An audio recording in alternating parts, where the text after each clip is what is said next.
mundo! Yes, friend! Anong balita? OT ka na naman. Nako, alam mo kung naghahanap ka ng sign para mag-resign, eto na yon. Sige na, ipasa mo na yung letter na yan na matagal nang nakatambay sa laptop mo. Meron ng soft copy, meron pang hard copy.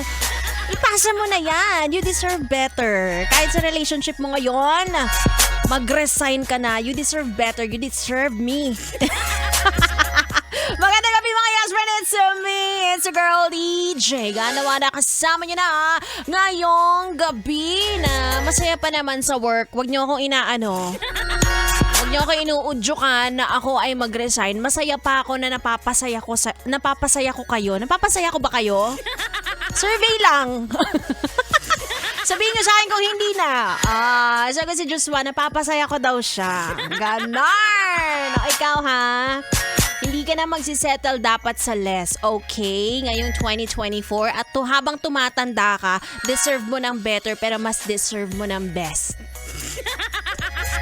Mang dinner. Wag na pala. Magre-resign na lang ako, hindi naman malaki sahod ko. Anyway, mga yes friends, kasama niyo na ako hanggang alas 9 ng gabi. Again, it's me, Ganta Wanda. Tuloy-tuloy ang ating tugtugan dito lang sa 101.1 Yes FM. I need a lover to keep